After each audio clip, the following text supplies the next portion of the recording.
Hindi ba na po naiisip ng Vice Presidente ang kapakanan ng taong bayan, lalo na po yung iba ay nahihirapang bumili ng bigas kahit na nga po mababa ang presyo ng bigas. Tandaan po natin, ang paglilingkod sa bayan ay hindi isang laro. Ang gobyerno, ang bansa ay hindi isang malaking playground. Huwag naman po sana maging asal bata ang Vice Presidente. Ito na nga, PCOU si Claire Castro, tinawag na makasarili ang Vice Presidente at asal bata umano ito. Pero bago ang lahat, maaari kayong mag-subscribe para maging updated sa mga issue at bagong mga balita. Maaanghangang mga salita ang binitawan ni PCOU si Claire Castro nang bumanat ito sa Vice Presidente. Ayon pa kay Castro, ay masyadong offensive ang mga sagot ni VP Sara sa mga nagdaang interview sa kanya. Dagdag pa niya ay bastos umano ito at immature pa. Narito ang buong detalye. Maaari niyo po tayong tumanggap na inyong mga katanungan. Rich Bon Quevedo, Daily Tribune.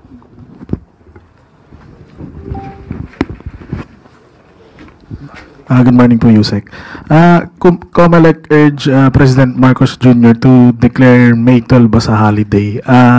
May decision na po bang Malacanang tungkol dito? Opo, makakaasa po kayo, mamaya po ay ibibigay na po ang proclamation. Ibibigay po namin sa inyo. Today. Opo, in-announce ko na po.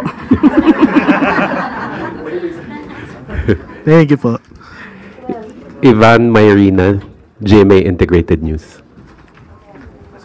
Yusek, bukod sa driver's error, isa sa mga sinisisi sa nangyaring aksidente sa NAIA na ikinamatay ng 2 tao ay ang hinihinalang substandard na bollard na dapat sana napigilan yung SUV at naprotektahan ng mga tao roon.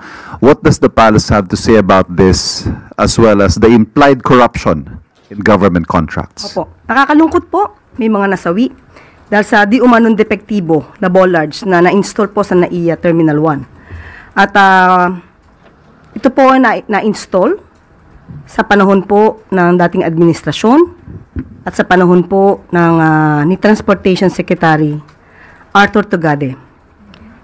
Ngayon po ay pinag-iimbestigahan. Ito po ay July 2019 nung na-install po ang mga ito.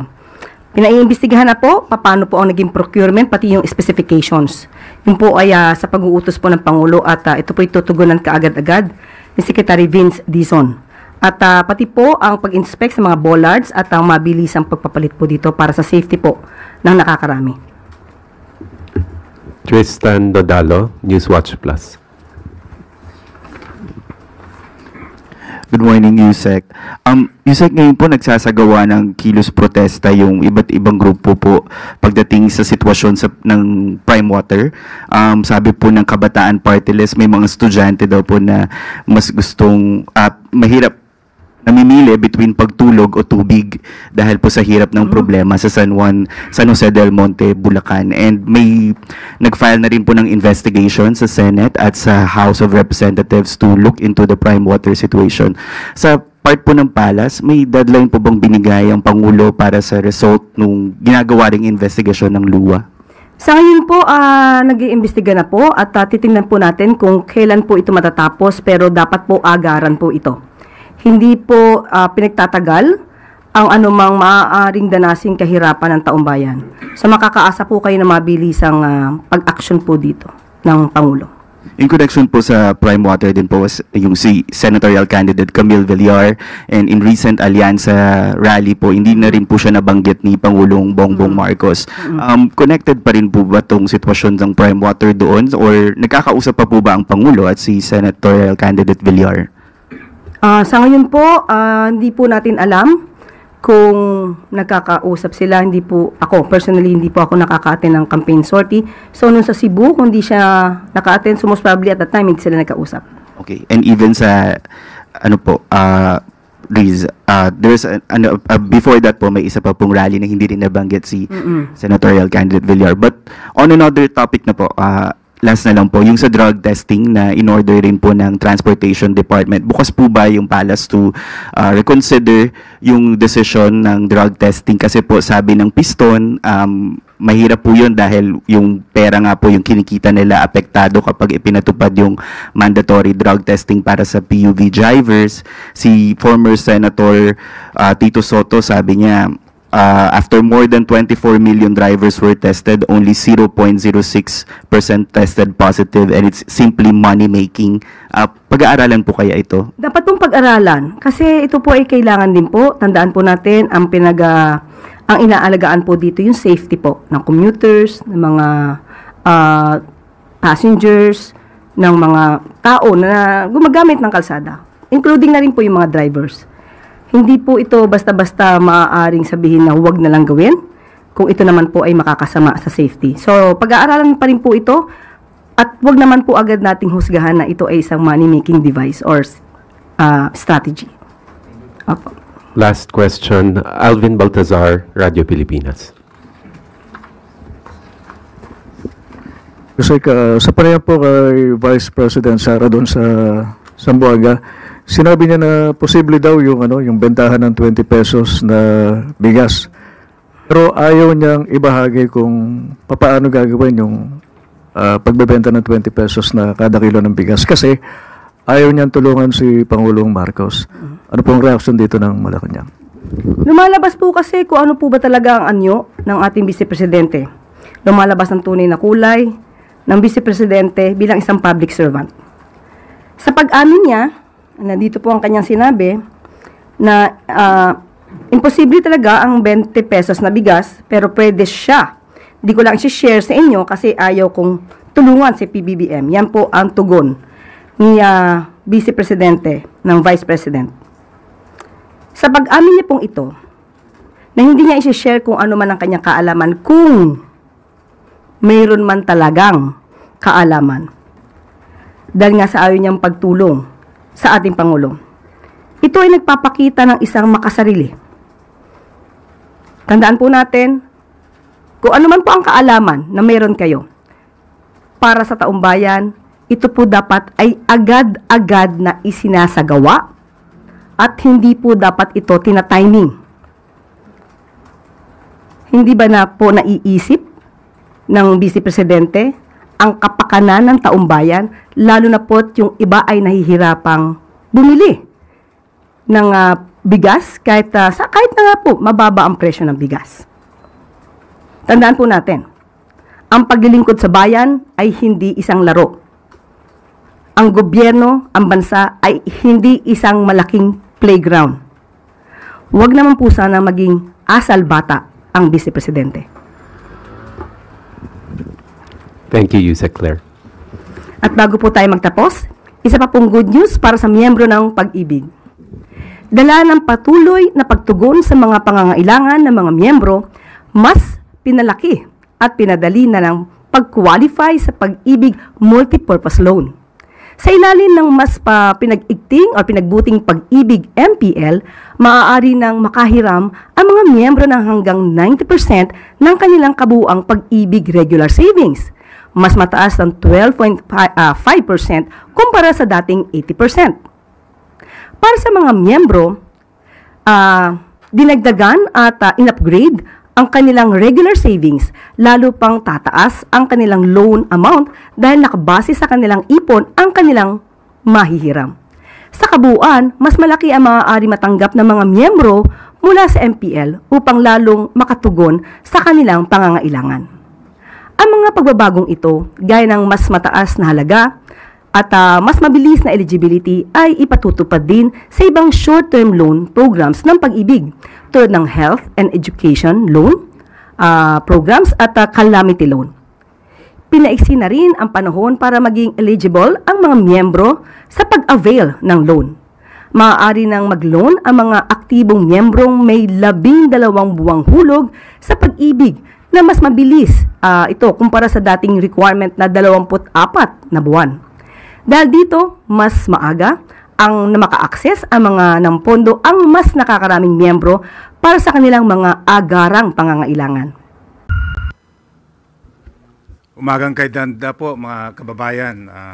Maraming salamat po sa pagkakataon na ito. We start, of course, with the good news. Of course, the President signed on March 4, 2025, Proclamation 818, declaring the month of May as the Ease of Doing Business Month. So, of course, yung Anti-Red Tape Authority po, unang ginawa, nag-campaign po tayo, no? And nagka-issue tayo ng memorandum circular under the theme Red Tape to Red Carpet, Better Business Movement in a Bagong Pilipinas. The theme highlights the brand of governance of this administration, creating a government that is transparent, efficient, citizen-centric, and business-friendly. And we have marami pong mga activities, no? At gusto ko po i-share sa inyo na marami pong pakikipag-ugnayan ang mga chambers of commerce sa ARTA, even ambassadors go to us, no, and how they can help. Ang business sector po is really very upbeat about the prospects for the Philippines.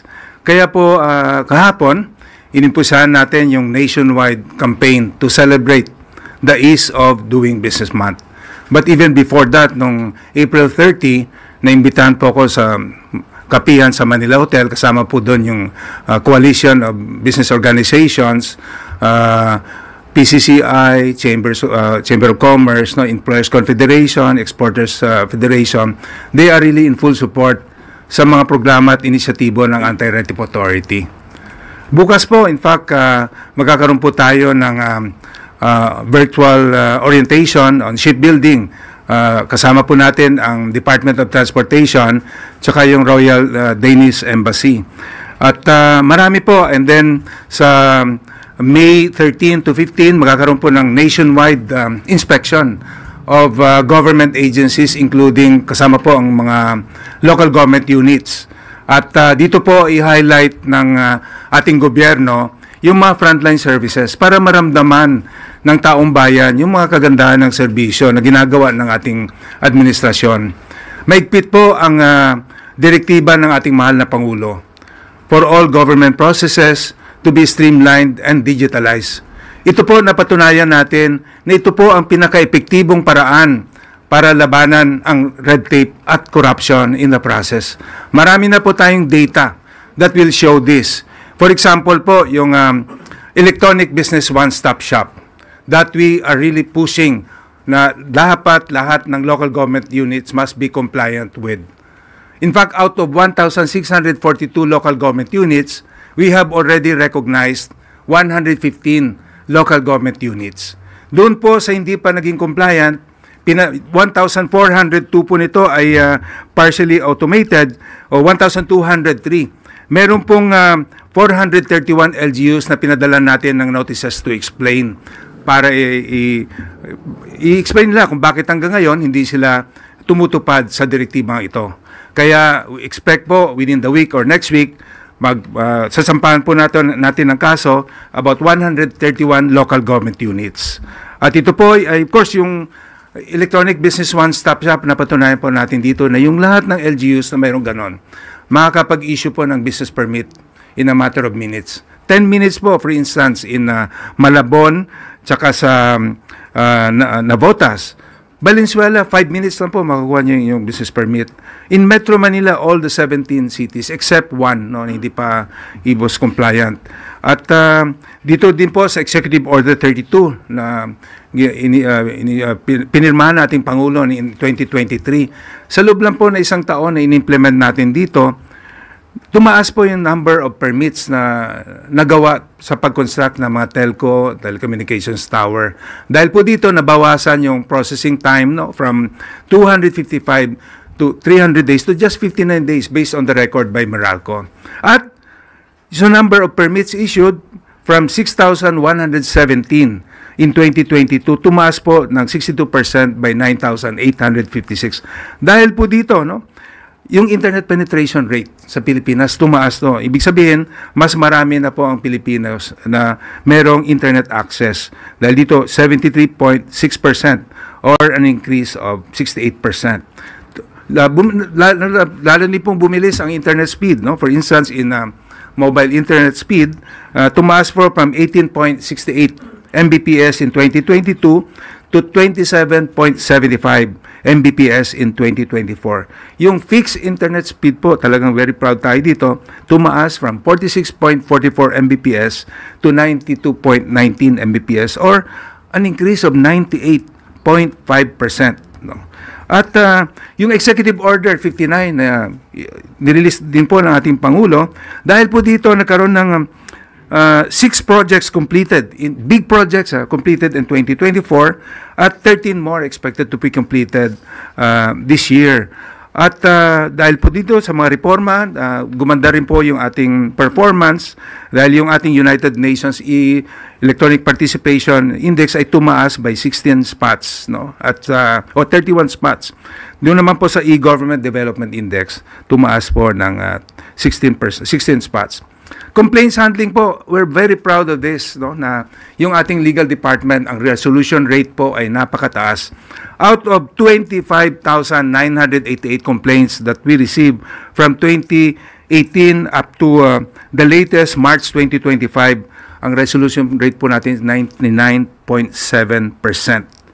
Dahil po dito, lalo pa po natin paigtingin ang pangdinggin ang mga reklamo ng ating taong bayan. This year po, we will be launching the Electronic Complaints Management System. With the use of artificial intelligence, we will be able to receive complaints 24/7. At atin din po mamomonitor ang status po nito. Ito po ay ating ginagawa. Lahat po tayo ay gusto natin sama-sama, no? Dapat po ay patuloy tayo sa pagbigay lang ng mga magandang balita sa ating taong bayan.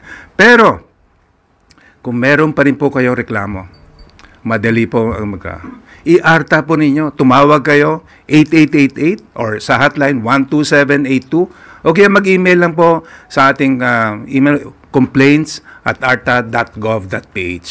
In fact, marami po tayong narinig na testimonials from, in fact, during our kapiyan sa Manila Hotel po, si Sergio Ortiz Luis mismo, President ng Exporters Confederation. Sinabi po niya, at least 3 kaibigan niya, sinabi lang may problema sa isang ahensya. Sinabi, i-ARTA namin kayo. Inaksyonan po kagad ito.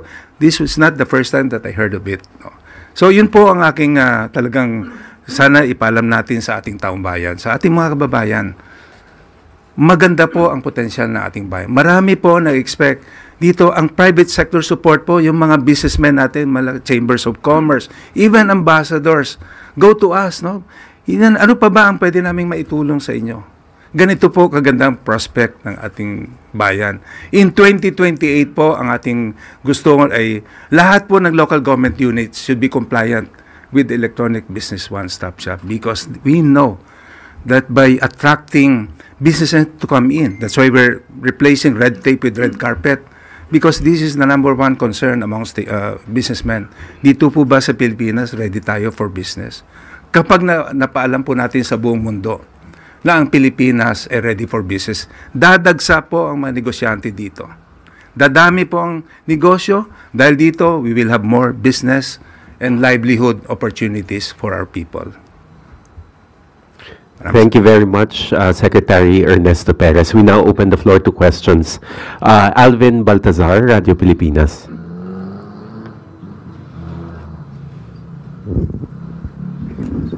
DG Perez, magandang umaga po. Kanina po nabanggit nyo, sabi nyo meron pang mga LGUs na hindi pa compliant, nasa mga 131 at sabi nyo sasampahan ng kaso. Anong kaso ang isasampa natin sa kanila, DG? Una, we serve due process, no? Doon po sa, meron kasi tayong 8 regional field offices. May report po sila sa yung mga LGU sa ating Compliance Monitoring Evaluation Office. Ang una po nating pinuntahan, yung talagang walang EBOS, no? Electronic Business One-Stop Shop. Yung hindi po talaga, wala talaga. Ang pinadala po natin ay notices to explain ay 431 in 2 batches. Una po nating pinadalan 149, no? And then second batch 282. Sumagot naman po, unfortunately, hindi lahat sumagot. So, out of that 431 LGUs na pinadala natin ng notices to explain, 134 ang hindi nag-respond. Alam nyo ba na as early as the Salonga Law, no, doon sa Code of Ethical Standards for Public Officials and Employees, kapag tayo ay hindi sumagot sa isang question, concern, complaint, within 15 working days from receipt, liable na po sila. Yun po ang ating gagamitin, hindi lang po dahil required sila ng ease of doing business law for all local government units to set up and operationalize an electronic business one-stop shop. Sinasabi din po doon ng heads of agencies, the mayors, are responsible for not complying with the ease of doing business law. At dahil hindi po sila sumagot, yun po ating legal basis. And hindi po kami natatakot na sampahan sila ng demanda because we have a legal basis for it. So, anong parusa dito, DG? We leave it to the Office of the Ombudsman po to determine. Kasi siyempre ang ARTA po, ang aming mandato ay mag-imbestiga to conduct investigation. And whatever finding we have, we will refer it to the Office of the Ombudsman. Ang Ombudsman po ang mag-determine kung ano talaga yung dapat. But dahil may violation, merong equivalent penalty. DG, habol ko na lang po ito. Nabanggit nyo yung kanina sa mga reklamo. Ano ba yung mga pangkaraniwang reklamo na nakakarating sa ARTA? Ito po, karamihan talaga kasi din po sa ease of doing business law, lahat po ng government agencies are required to process within standard processing time of 3, 7, 20 working days. Ang karamihan po dito ay yung failure to act within the standard processing time. Out of that number, meron pong 7,692 ang hindi nag-process within the standard processing time. Meron din pong yung failure to issue official receipts, failure to set up a current or updated citizen charter. Pero karamihan din po ay yung mga not within the jurisdiction of the Anti-Red Tape Authority. But ito po nire-refer natin sa kanilang Committee on Anti-Red Tape. Alam niyo po yung Anti-Red Tape Authority, bagong agency, hindi po natin makover nationwide. Kaya tayo po naglabas ng circular requiring all government units and local government units to set up a Committee on Anti-Red Tape. Kaya binabato po natin yung complaint doon sa kanila at sila po muna ang mag-imbestiga nun. Kaya mataas po ang resolution rate dahil at that level, nire-resolve na nila. Pag hindi na-resolve, babalik sila sa ARTA, mag-imbestiga po tayo. Kaya maliit na lang yung percentage na natitira. Christian Yosores, Radio 630. Good morning, sir. Ano po ba yung common na rason ng ilang mga LGUs na hindi nakapag-comply sa pag-establish ng electronic business one-stop shop system kaya hindi po sila makapag-establish? Well, yung usual po na rason nila ay mahina yung internet connection. Ang sagot naman natin, napabilis po natin to through Executive Order 32. Ang iba lang po talaga ay wala, Sabi nila, walang pera, but we have merong data to show na kahit po yung 6th class municipality ay nakapagtayo ng electronic business one-stop shop. Kaya wala po talagang dahilan dahil as early as 2021, naglabas po tayo ng joint memorandum circular with the DICT, DILG at DTI kung saan nilatag po natin para yung guidelines para mabilis sa kanila ang comply dito sa requirement ng electronic business one-stop shop. May itatakta po ba kayong deadline para dun sa ibang pwede pang humabol sa pag-establish po ng e-boss system? Of course, due process, kung po tayo, partner agencies natin sa kanila. Sila po, kinakapacitate natin sila, kasama po natin ang DICT dito, at bibigyan pa rin natin, ang ating pong timeline is up to 2028. Uunahin lang po muna natin yung talagang wala talagang even a co-located business one-stop shop. Yung pong merong mga partially automated, electronic business one-stop, ihuli na po natin yon. Unahin muna na talagang walang compliance. Kaya dito sa ating gagawin, 134 LGUs will be charged for failure to set up an electronic business one-stop shop. Sam Medinilla, Business Mirror. Sir, kailan po tayo sisimula mag-file ng kaso dun sa 131? Within the week po, yung aking utos sa legal department, even before the election, kasi hindi po dahilan yun. Kasi this is something that is being directed by the President. Sabi nga niya, wala po exception dito.